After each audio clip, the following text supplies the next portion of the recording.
Hello, Sitaram.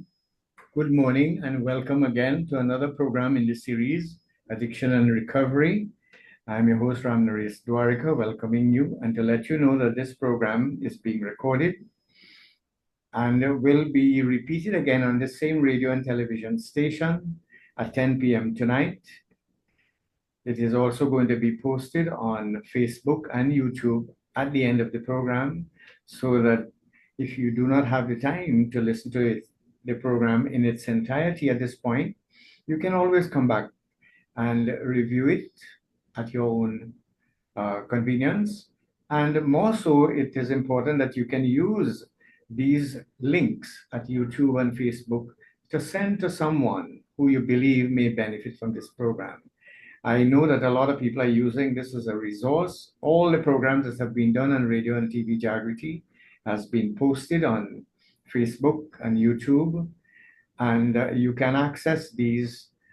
They're on various aspects of alcoholism and drug addiction, some of the challenges in recovery. And this morning, I'm going to continue to speak about some of the challenges. I have had many questions over the last week from new people who are now seeking.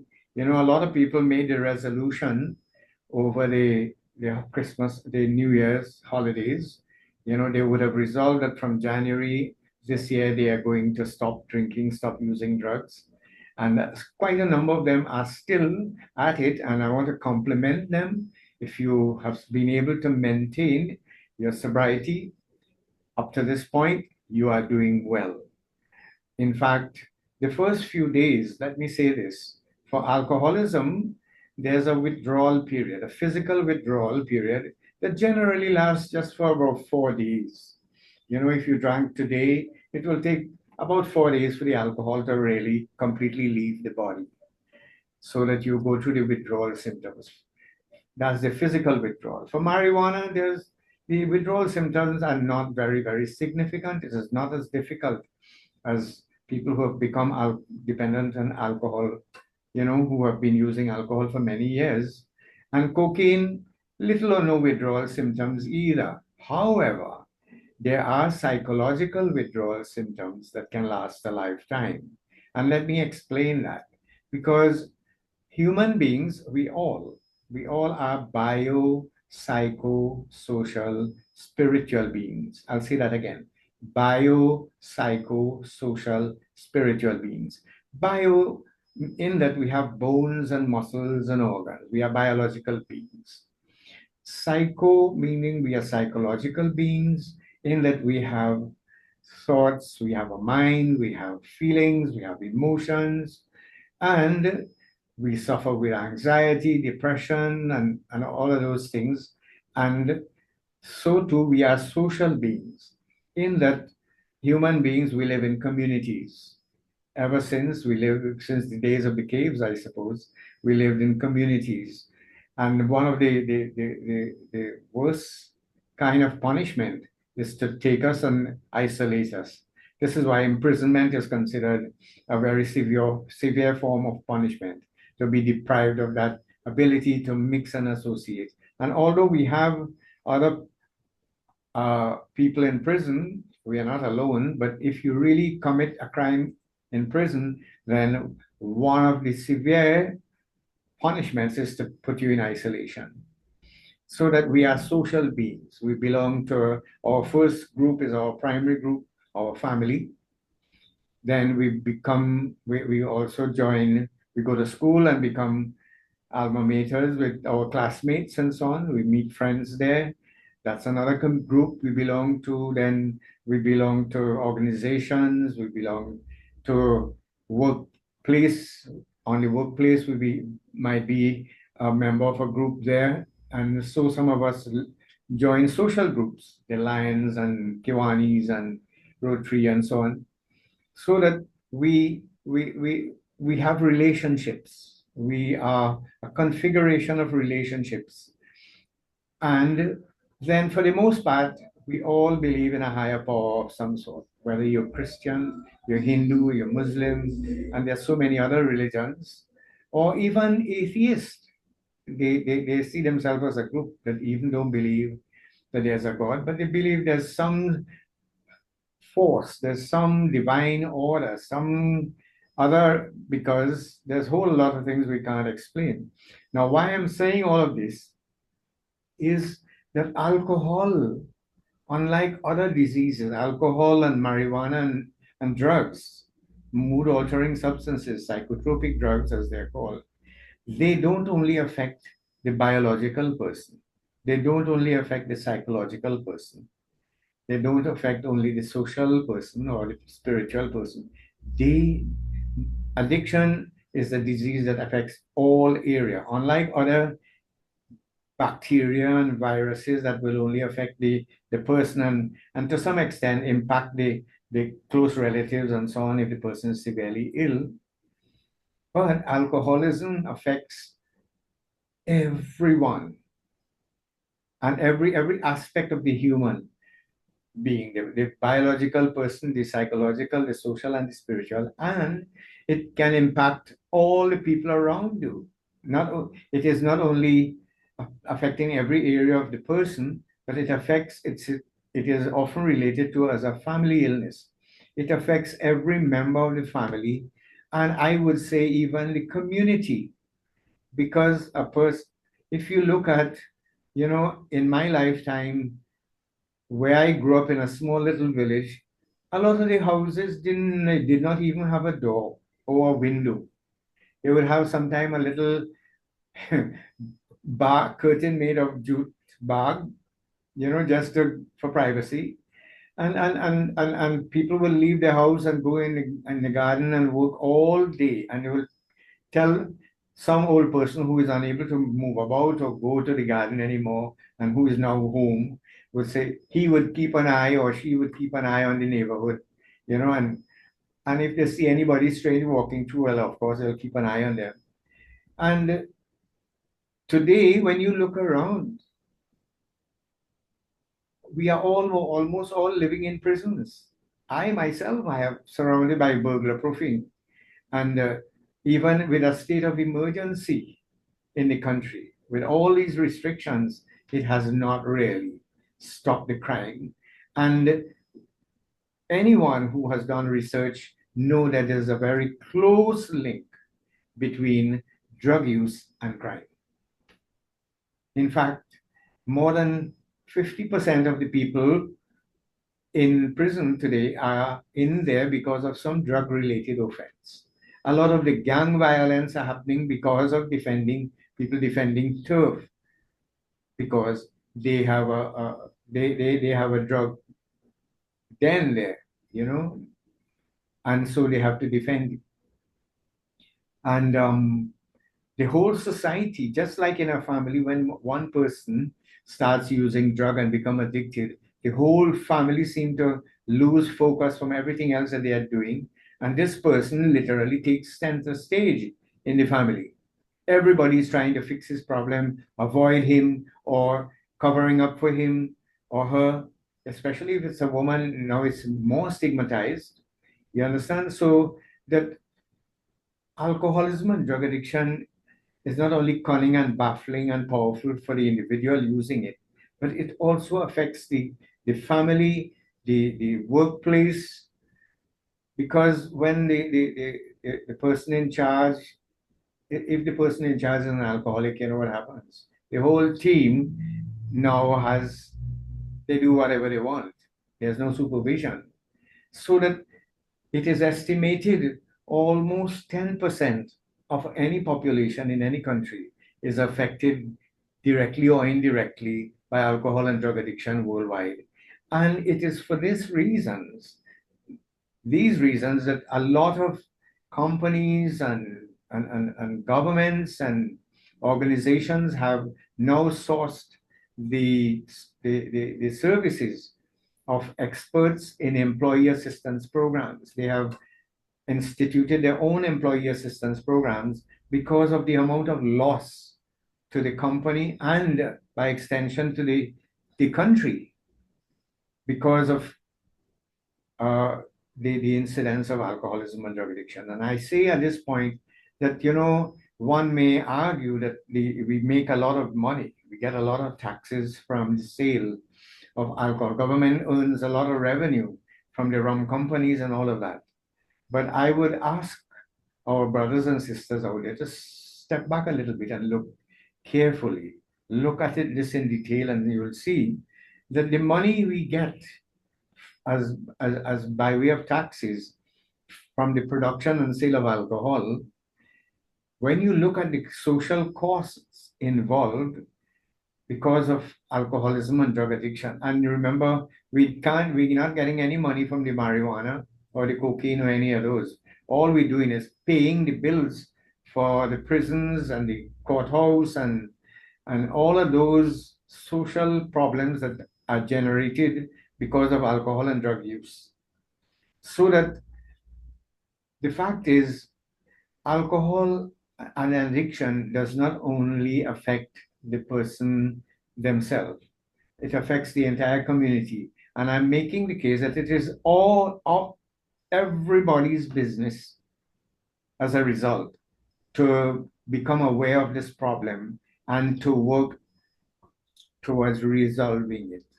One way to deal with this problem is to educate yourself about it. And that is what this program is about. For the last 18 years, Radio and TV Jagriti have been giving free airtime. Airtime is very, very expensive when if you have to pay for a little advertisement for a minute or two could cost you thousands of dollars to produce and to advertise on these media houses. And this organization, the Sanatan Dharma Mahasabha, Radio and TV Jagriti, have been giving 1 hour every week and not only was this program. I know they used to give time for national insurance as a public service. And a lot of people do not understand. I think Mahasabha is only about temples and prayers and then education. But there's so many aspects to the services that this organization provides and sustains. I am aware that even in my community and in several other communities, most of the Hindu schools in Trinidad and Tobago, well, in Trinidad, I can speak for, most of them have AA meetings housed in them. In the Felicity Hindu School in my community, I know that there's a group there, the Felicity Serenity AA group, that has been using that school for the last 50 years to host meeting every week free of charge. And that is because of the Mahasabha. So sometimes, we take things for granted again. So that, however, I'm coming back to the point of we being biopsychosocial spiritual beings. I want to explain, it is probably one of the reasons that the medicine and the church has not been as successful as we would like it to be in helping to resolve this problem. Because medicine attends basically to the biological person. The church and the mosque and the temple will attend to the spiritual part of the person, addressing that area. But any program that does not address the complete issue, the biopsychosocial spiritual aspect of this illness, is doomed to failure. And this is why we have been failing, because we have been compartmentalizing treatment. You go to Cora, yes, you get detoxed and you get counseled and so on. But I must say that I have worked at Cora Hospital. They have a very near to complete program because they have recognized these things. The various treatment, governmental and non-governmental organizations in Trinidad have now come along to realizing that they need to have family therapy with the family members. They have recreational therapy. They have medical evaluation. Even the non-governmental organizations, I know, they use the public health services to do their medical screening and all of that. So we have come a long way. However, we have a lot of ground to cover, and we need your assistance out there to carry this message of recovery. Because You living in the house, you are the first one to see the transformation that takes place from that young man who used to be ambitious and neat and committed and, you know, to and with the introduction of alcohol or drugs into his life or her life, you see the transformation from the beautiful butterfly, you know.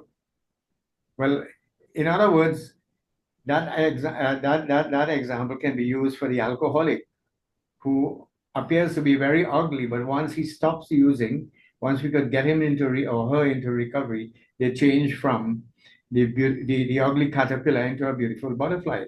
But before that, most people would remember their children, their friend, their colleague who, before they started to drink, we call it the pre-morbid personality, how productive they were. And they can return to that and even be better. However, the program, whatever programs that they approach for help, or who professionals need to understand that a program must be developed to address all four areas of that person's recovery. And so that initially, a person who stopped will probably need medical evaluation. They will need, because a lot of people, when they're drinking and using drugs, they do not take care of themselves. You know, they don't take care of their health. They might have exposed themselves to risky behavior and get infected with, STDs, as we call them. Sorry. So they need to be medically evaluated, especially for communicable diseases like tuberculosis and those things. Having done that, sorry, they have to now be psychologically assessed, whether they were using the drug as a medication to help them to cope with depression and anxiety. And so they have, if a person has become dependent on the drug psychologically, they have to receive support, psychological support, and they have to be introduced to new coping skills that would help them now to be able to deal with whatever problems they have without having to resort to drugs. If that is not done in a very short time, they will relapse. Then you need to also look at how their relationships have been affected. The relationship between a husband and wife deteriorates with the onset and the perpetual use of alcohol and drugs. The relationship in the workplace deteriorates. The work relationship with their siblings deteriorate, the neighbors and all of that. So that these would have to be addressed. Otherwise, they can generate sufficient stress that can cause a person to relapse as well. And a lot of people will swear by the fact that, look, it is only God, a higher power, that can remove that obsession, because they see it as a spiritual malady. It is one of the things, alcohol and drugs is one of the things that is used by the devil, as they say, to keep man to dominate the mind and all of that. And without God's help, we are no match for that devil. So that you would hear most people in recovery, in Alcoholics Anonymous in particular, saying at the very outset when they contribute, they speak that it is but for the grace of God they are sober today, and for that they are grateful. So that a program, now I must say, having looked at the AA program and look at the recovery institutions we have here that work in tandem with AA, I think we have a very good program, and there's a very reasonable and respectable success rate.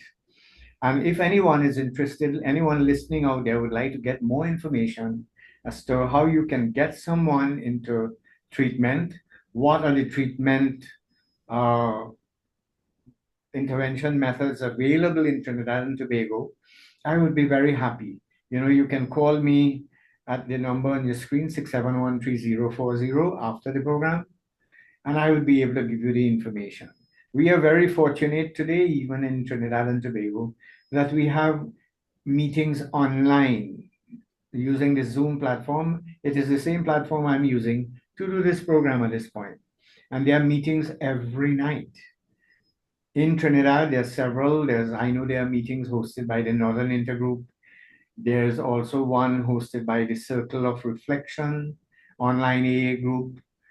There is also one held hosted by the Southern Intergroup.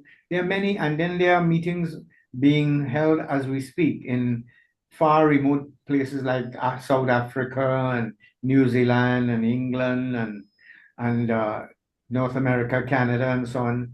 And all of these meeting places are available. All you have to do is go online and you can put on your search bar, you Google it, AA meetings online, and they will all come up. And you can choose whichever meeting you want to go to. For instance, a lot of people who have never been to AA will wonder, well, do I have to fill out any form, pay any fees? No, no, no. You don't have to fill out any form. You don't have to pay any fees. You might find it very strange that you can go into any meeting and you will find that same warm reception. They don't ask you, well, where you come from, whether you're an alcoholic or not. No, no, no, no, no. You just can go in and attend. However, I know because of that freedom to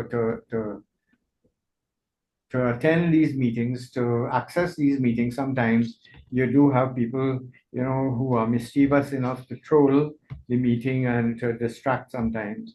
So they have online rules, they may, yes, ask you a question in some groups, as to establish that you're not a robot or you're not a mischief maker, blogger. So that we are very fortunate we have these programs available. We do also have, in a few minutes, I know we are coming up on time, but to let you know that there are physical meetings almost in every community in Trinidad and Tobago. In my community here in Felicity, there are 5 meetings for the week. There are two meetings at the Mahasabha school. There are 2 meetings at the Presbyterian school. And there's one on Wednesday night held in the gardens. That is, during the COVID, a meeting started in where they make the agricultural gardens here in Felicity, and that meeting is still going on. But there are meetings throughout the length and breadth of Trinidad and Tobago. And in your own community, all you have to do is call and I will direct you to where the meetings are, and you just show up there. And they'll be happy to have you. Even if you're not sure whether you're an alcoholic, you just think you might be, or you're having a drinking problem that is causing problems in your life.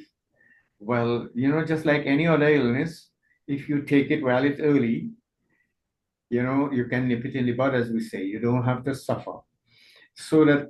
And again, we have this program that will be posted online after it comes on again at 10 p.m. tonight. So you can listen to it or you can refer other people to it.